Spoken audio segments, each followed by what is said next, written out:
And in this jar, I put a piece of paper with the intention, the goal of my spell. And I put a little symbol on there as well related to money. And I filled this with rice and coins and some basil, which is associated with money. Basically, any of the things that I could think about related to money, I put in here, and then I buried this. And I buried this with the intention that it would eventually be dug back up. So it didn't do any harm to the environment. I took the label off. I made sure it was just a clear jar with a green lid, and I got the job. So right when I thought that they had completely forgotten about me and there was no chance at all that I was going to be considered, I did eventually get that job, and then I dug this back up and disposed of the contents because the spell was done. So these are really, really good. You can use, if you don't have a jar and you need to do some sort of jar spell, use one of these. If you've got any of these in the cupboard that are sort of nearing the end, it might be that the herbal spice that's nearing the end that you've got a little bit left of it is actually helpful to your spell. But they're just a brilliant practical item, and I love practical witchcraft. And I thought about this as well. So these jars are absolutely brilliant. When you clean them up, it is a basic jar. My husband's actually going to use this one afterwards. He's turning into an old man with lots of like little jars with things in, including his what are those toffees called? The names just escape my mind, but Werther's Originals. So you go into his garage and you get given a Werther's Original. But these can be used for magic as well. So if you need a large jar for a spell, then you could use this. You could also use this for storage, for storing your herbs, storing tea lights or matches. You could use this for like a 7-day spell, to put a big candle in, because obviously it's quite a large receptacle if you compare it to this. But you could use it as a happiness jar. I think we did a happiness jar at the beginning of the year, but you can create one wherever.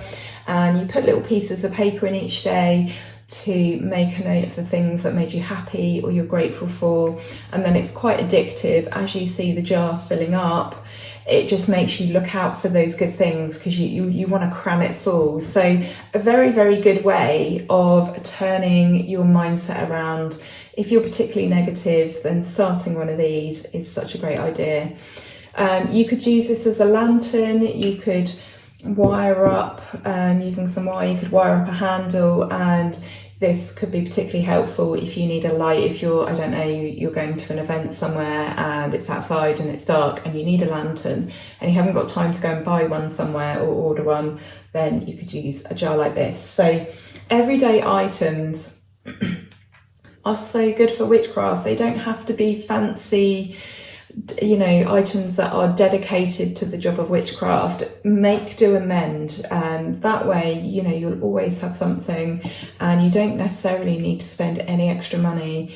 Witchcraft should be easy and accessible and practical and flexible as well. So yeah, 2 household items that would otherwise go in for recycling. They'd go in the trash. This one is going to be reused by my husband, but it just reminded me to talk about this and to pop it with this one, which I've washed up as well this week. So yeah, very, very helpful.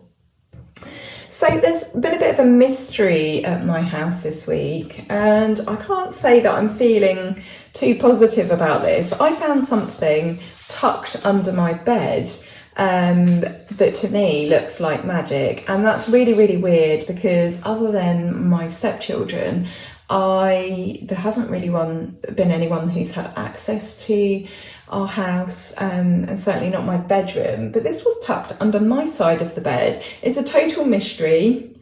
It is a rock with a piece of black thread wound around it, and it looks like it's been on there quite a long time, because it's like well moulded to the rock. Really, really strange. Total mystery. My husband says maybe it's come from the fireplace. It does look like the rock that's from the back of our fireplace, but then why has it got this bit of string wrapped around it?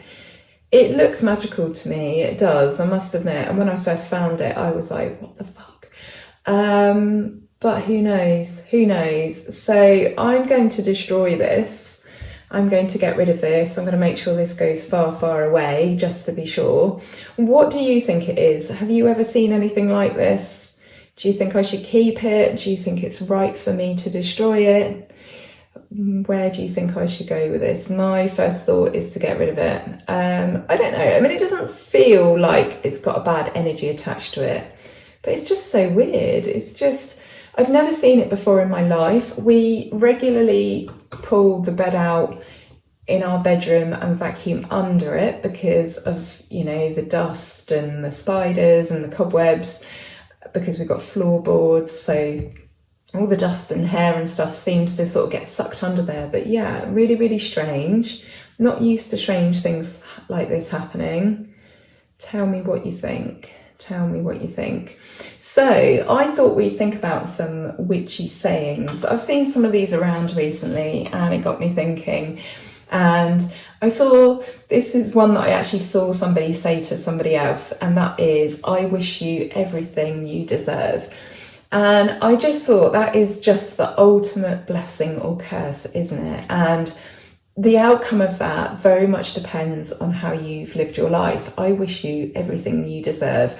Now, I can't imagine anybody saying that to someone in a positive light, really, even though that can have a positive sort of outcome. It's a bit like, I wish you the day you deserve. It's kind of passive aggressive, isn't it? But so, so clever. I thought, you know, when I saw somebody say that to someone, I thought, yeah, that really, really is like laser focused, isn't it? I wish you everything you deserve. There's nothing more you need to say about that. And I had to smile to myself when I heard that. It made me think about other witchy sayings and things. So another, I guess you would say, curse is, may you always have damp socks. And that one always amuses me because it doesn't sound like it's particularly bad, does it? But can you imagine? I actually think having damp socks forever would just be total hell.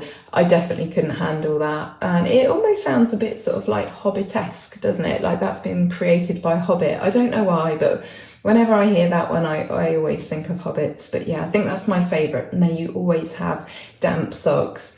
Another one I saw actually created as a meme this week is, dance like the maiden, laugh like the mother, think like the crone. And I think that's very, very clever. I think it is a very descriptive way to look at the different aspects, the triple aspect. And to celebrate that. But why can't we do all three all of the time?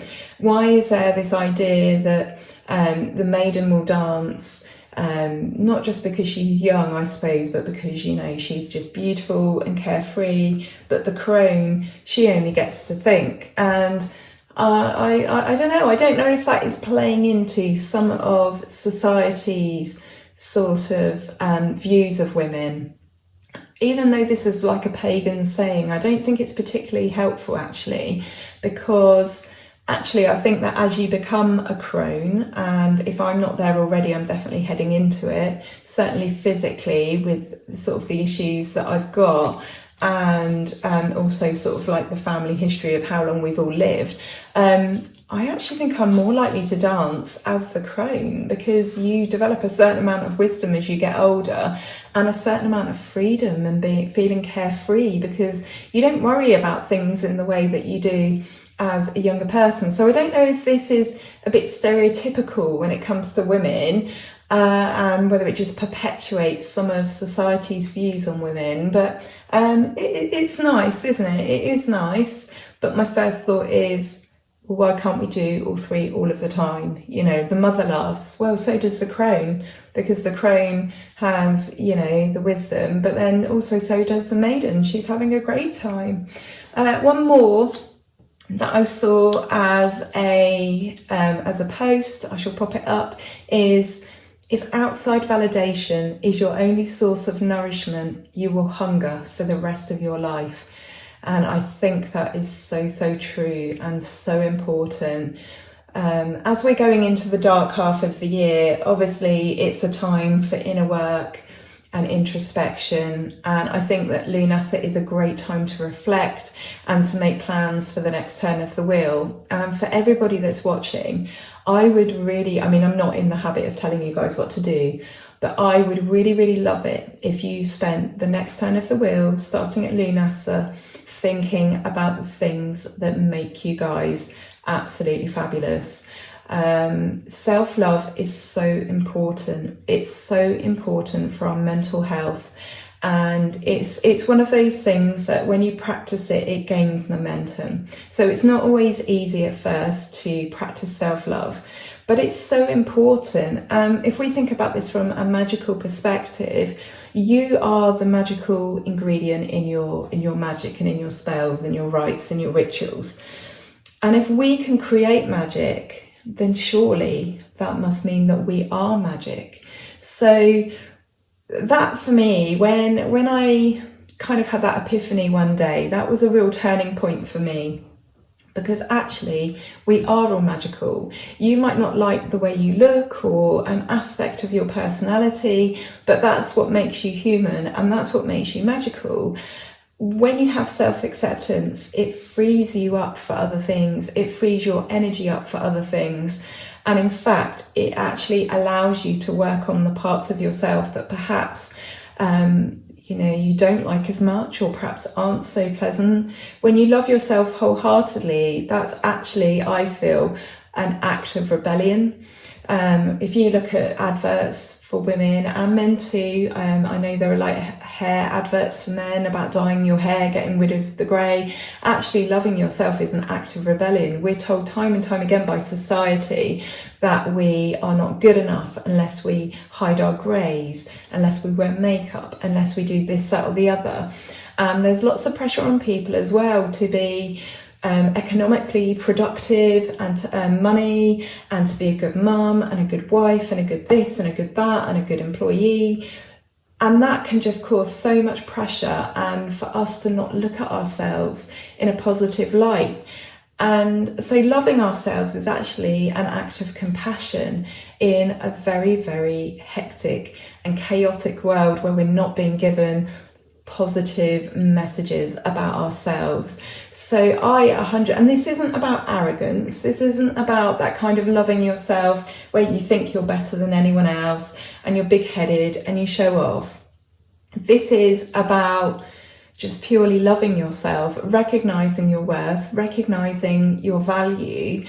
I have to say that as a woman in my early 40s, I've got to a point now where I 100% unashamedly love and care for myself. Now, that doesn't mean that I'm not aware of my very, very many flaws, the places where I could do better, the things that I could do better.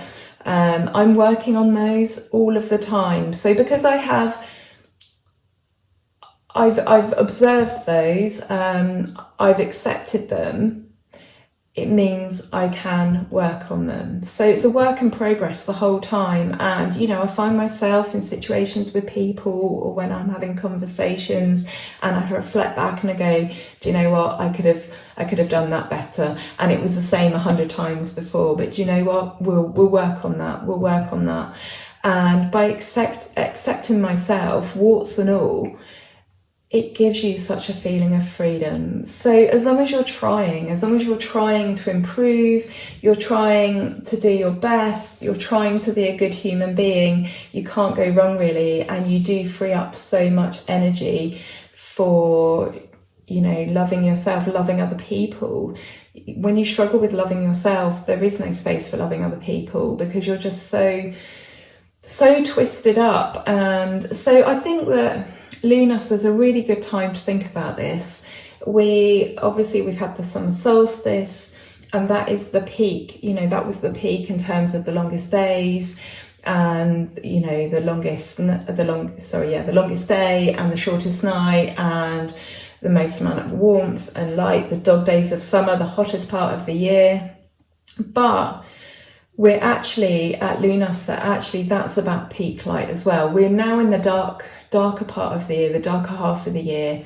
The days are getting shorter, but we still have this peak moment, out of that section of this part of the wheel of the year. This is a peak moment. So it's peak in terms of productivity, for example.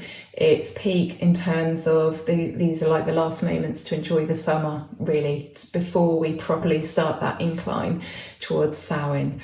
So I want you to reflect on some things today. I want you to reflect on what your plans are for the year ahead, and I mean the next turn of the wheel. Are you going to take some time to reflect on what you've achieved, what you've learned, what you've got right, what you perhaps could have done better, what you want to achieve in the next year? But also, I want you to reflect on yourself as a person.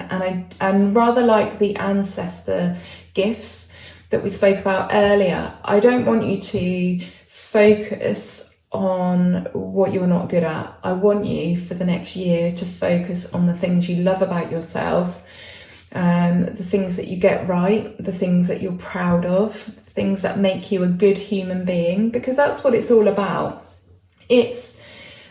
I think that when you embrace your character, then actually how you feel about the outside of yourself actually isn't that important. You know, we all have things about ourselves that perhaps we'd like to change. I say that I'm happy. You know, I have full acceptance of who I am, and we often find ourselves looking at perhaps other people and thinking, "Oh, I wish I had legs like that. I wish I had." But I really feel that when you work on your character, and you accept the bits that make you, then actually you come to accept the shell that you're in. And it's really important to remember, especially as witches, on the topic of witchcraft, that it's all about duality. You don't have darkness without light. You don't have light without darkness. So in terms of the good bits and the bad bits about our personalities, that is actually what makes us human. That is actually what makes us perfect. So I want you also to think about the theme of productivity, because obviously when we think of harvest and we think of bringing in that harvest, I want you to think about when are you most productive? When are you at your most productive? What are the things that are conducive to productivity? How can you maintain those through winter, apply those to winter, but also how are you going to rest? It's really, really important that we move with the flow of the year. How could you work in all areas of your life? So we're not talking about, making money here. We're just talking generally. How could you work smarter, not harder? And finally, what are you most proud of? If you want to share any of those thoughts with us, then please do. That would be lovely. But I appreciate this is like massively, massively personal. And I feel like a lot of the answers to these questions are all tied up with this self-love and this self-acceptance and this shadow work. And this is a brilliant time now for shadow work, to get it started, to start to reflect inwards, for introspection as we move towards Samhain. So the days are going to draw in further after Lunas on Tuesday. We're going to probably start to notice that a lot more as we go through August, and then obviously we move into September, when we really notice the change and we really notice that we're losing light. And then I would say from September onwards there's a real focus, isn't there, on Samhain. People tend to forget about the autumn equinox and go straight in for Samhain, which is always really, really exciting. But this is the perfect canvas, this is the perfect time for starting on that work.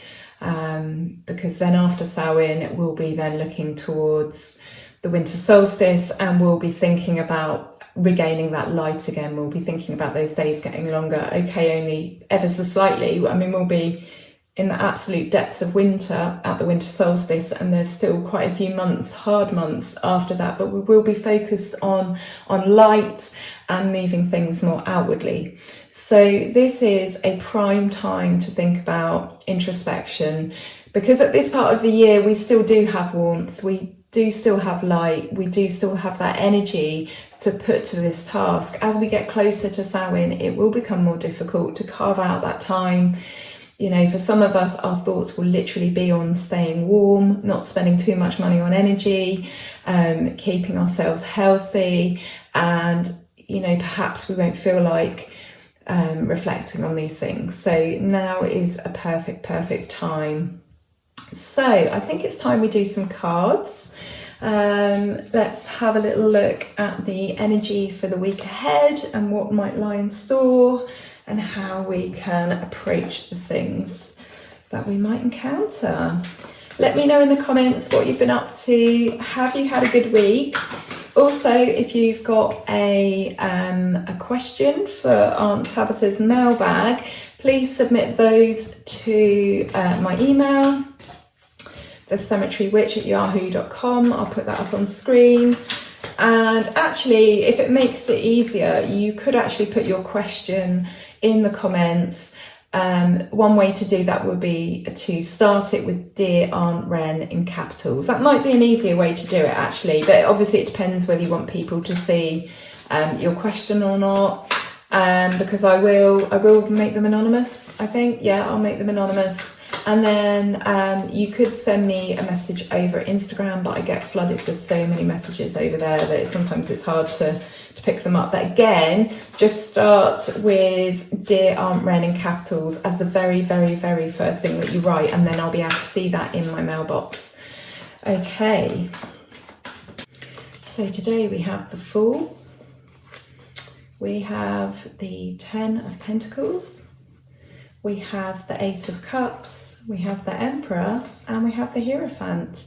So we've got 3 major arcana cards there, and also the number 4, 5, 10. So this is very much a message about how sometimes it's just good to go for things, to step off into the unknown, to have a certain amount of naivety about you, to take risks, take chances, take a leap of faith to some degree, and nearly always that will be rewarded with positive results.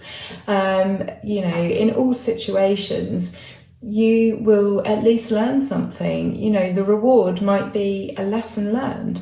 It's not necessarily, we've got the Pentacles, but it's not necessarily a monetary reward. I think we need to stop looking at gifts and rewards as things that are always rooted in materialism. So, money or things or objects. Sometimes the gifts we're given are actually lessons.